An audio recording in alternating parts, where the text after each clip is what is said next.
Jaggampeta YCP ticket తనకే వస్తుందన్నారు మాజీ MP తోట నరసింహం. సర్వేల ఆధారంగా టికెట్ల కేటాయింపులు ఉంటాయని చెప్పారు. స్థానిక ప్రజాప్రతినిధులు ఏ ఉద్దేశంతో రాజీనామా చేశారో తెలియదన్నారు తోట నరసింహం. పార్టీ ఆదేశిస్తే జ్యోతుల చంటిబాబుతో కలిసి పనిచేస్తానని చెప్పారు. రాజకీయాలు ఎలా చేయాలో తనకు తెలుసంటున్న తోట నరసింహంతో మా ప్రతినిధి Sai Sudheer face to face.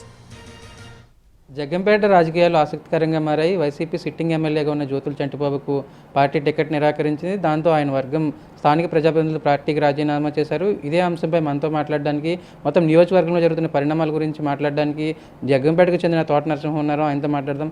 Sir, ఏంటి జగ్గంపేటలో రాజకీయ పరిణామాలు చూస్తున్నారు? సిట్టింగ్ ఎమ్మెల్యేగా ఉన్న జ్యోతుల చంటిబాబు వర్గం పార్టీకి రిజైన్ చేసింది. ఎట్లా చూస్తారు దీన్ని ఏ విధంగా కన్విన్స్ చేసే ప్రయత్నం చేస్తున్నారు వాడిని?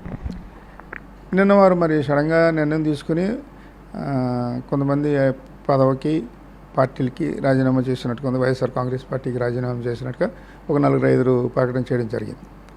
అది మరి వారు వ్యక్తిగతంగా తీసుకున్నటువంటి నిర్ణయం. అది మరి నాకు యాక్చువల్గా అయితే మరి ఆ సంబంధం లేదు. యాక్చువల్గా ఆయన రాజీనామా చేశారు.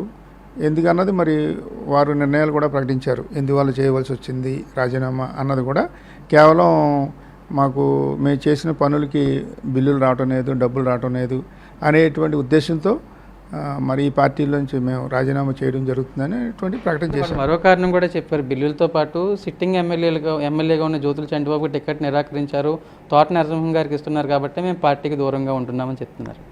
అంటే ఎమ్మెల్యేకి టికెట్ నిరాకరించడం అన్నది ఇప్పుడు నేను చేసినటువంటి కార్యక్రమం కాదు. పార్టీ హైకమాండ్ నిర్ణయం తీసుకుంది. ఎక్కడైనా ఏ పార్టీలోనే సరే పార్టీ అన్నది ఉంటుంది, హైకమాండ్ ఉంటుంది, అధిష్టానం అన్నది ఉంటుంది. అధిష్టానం నిర్ణయం మేరకు ఎవరైనా సరే కట్టుబడి ఉండాలి. వారు ఒక అధిష్టానం టికెట్ ఇవ్వలేదు, ఇస్తలేదు అనేటువంటి విధానం చెప్పారంటే వారికి రకరకాలైనటువంటి కారణాలు ఉంటాయి. మరి ముఖ్యంగా ఒక సర్వే చేస్తుంది ఏ పార్టీ అయినా సరే, ఎక్కడైనా సరే, ఈ దేశంలో కానీ ఈ రాష్ట్రంలో కానీ ఏ పార్టీ అయినా సరే ఎవరికి ఇస్తే బాగుంటుంది, గెలిపిస్తే ఎవరికి బాగుంటుంది అనేది సర్వే చేసుకుంటారు. ఈ జగ్గంపేట అయినా కదా, ఎక్కడైనా సరే ఆ చేసే విధానంలో అక్కడ గెలుపు ఎవరు వెళ్తే బాగుంటుంది, ఎవరితో అయితే బాగుంటుంది అనేటువంటి విధానంలో భాగంగా ఒక నిర్ణయం తీసుకుంటారు. అంతే తప్ప నాకు టికెట్ ఇచ్చామంటే ఇచ్చేయడం కానీ, లేకపోతే ఆయనకి ఇవ్వద్దంటే అనేటువంటి మానేడే విధానం ఉండదు. పార్టీ ఒక సిస్టమేటిక్గా వెళ్తారు ఎవరైనా సరే, అధిష్టానం అన్నది ఆ రకంగా చేసినటువంటి పరిస్థితుల భాగంగానే జరిగింది. పార్టీ నుంచి ఏమైనా ఇండికేషన్స్ వచ్చేసి ప్రస్తుతానికి అయితే అఫీషియల్గా ఎటువంటి ప్రకటన రానప్పటికీ పార్టీ నుంచి మీకు జగ్గంపేట ఇన్ఛార్జ్గా అవకాశం ఇస్తున్నాం ఏమైనా ఇండికేషన్స్ కానీ సంకేతాలు ఏమైనా వచ్చాయి మీకు? పార్టీ నుంచి ఇంకా ఇవ్వలేదండి. బట్ ఏంటంటే ఈ మీడియా ద్వారా చూసినటువంటిది, వారు సర్వేలు చేసినటువంటి విధానంలో భాగంగా జరిగినటువంటిది. అలాగే ఈ ఎమ్మెల్యే గారిని కూడా పార్టీ పిలిచినట్టుగా మనం చూసాం. మొన్న కొన్ని రోజుల క్రితం పిలిచి మాట్లాడినట్టు చెప్పినట్టు ఆయన కూడా చాలా చోట్ల మీడియాలో కానీ బయట కానీ కార్యకర్తలతో కానీ ఇక్కడికి వచ్చిన తర్వాత చెప్పడం జరిగింది. టికెట్ తోట నరసింహ గారికి ఇస్తారని చెప్పారు అని, అది ఇదని ఆయనే చెప్పారు డైరెక్ట్గా చాలా చోట్ల. వాళ్ళు నాకు నాయకులతో చెప్పారు, మీడియాలో కూడా చెప్పుకుంటూ వచ్చారు. అంతే తప్ప నాకు ఇంకా అధికారికంగా ఎక్కడ కూడా చెప్పలేని పరిస్థితి. తప్పనిసరిగా ఈరోజు రేపు పార్టీ అధిష్టానం నిర్ణయం ప్రకటిస్తారన్నది ఉంది. అంటే గత 5 ఏళ్లుగా తోట నరసింహం వర్గం జగ్గంపేటలో ఒకటో చెప్తుంది, ఎమ్మెల్యే కలుపుకుని పోవడం లేదు, తోట నరసింహం వర్గాన్ని దూరం పెడుతున్నారు పదవులు ఇచ్చే క్రమంలో కూడా.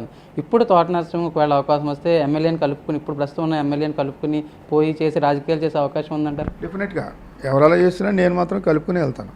ప్రతి ఒక్కరిని కూడా కలుపుకుని వెళ్ళేటువంటి గుణం కూడా నేను 15 సంవత్సరాలు రాజకీయంలో ఉన్నాను. 2004 నుంచి కూడా 2019 వరకు కూడా నేను 2 సార్లు ఎమ్మెల్యేగా, మంత్రిగా, పార్లమెంట్ సభ్యునిగా పనిచేసినటువంటి అనుభవంతో నేను అందరినీ కలుపుకుని వెళ్తాను. ఒకవేళ ఎమ్మెల్యే సపోర్ట్ చేయకపోయినప్పటికీ కూడా తోట నరసింహం ఈ ఎన్నికల్లో పోటీ చేసి గెలిచే అవకాశం ఉందంటారా? ఆ విధంగా తప్పనిసరిగా గెలుపుతాం. ఎందుకంటే తోట నరసింహ గారు దగ్గర జగన్మోహన్ రెడ్డి గారు అనే వ్యక్తి రాష్ట్ర ముఖ్యమంత్రిగా అనేక సంక్షేమ కార్యక్రమాలు చేశారు. ఆయన అనేక అభివృద్ధి కార్యక్రమాలు చేస్తూ వెళ్తూ ఉన్నారు.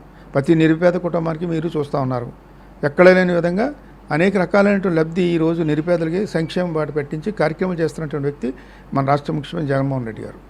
ఈరోజు ఆయన పరంగా అనేక రకాలైనటువంటి సంక్షేమ కార్యక్రమాలు ఏదైతే జరుగుతూ ఉన్నాయో అవన్నీ ఈరోజు మా గెలుపుకి చాలా చక్కటి మరి విజయ అవకాశాలుగా కనిపిస్తాయి. మెట్ట ప్రాంతంలో మిగతా ప్రాంతాలతో పోస్తే మెట్ట ప్రాంతంలో రాజకీయ చైతన్యం ఎక్కువ మీరు చూస్తూ ఉంటారు. ఒకవేళ ఆయన దూరంగా ఉంటే అవతల వైపు బీజేపీ, టీడీపీ కావచ్చు, అదేవిధంగా జనసేన ఇద్దరు కలిసి పనిచేస్తున్నారు. అప్పుడు మీకు ఎటు టఫ్ ఫైట్ వచ్చే అవకాశం ఉందని కదా?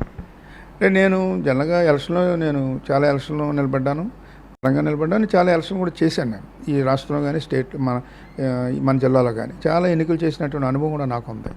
నేను ఎక్కడ చేసినా సరే గెలుపొంద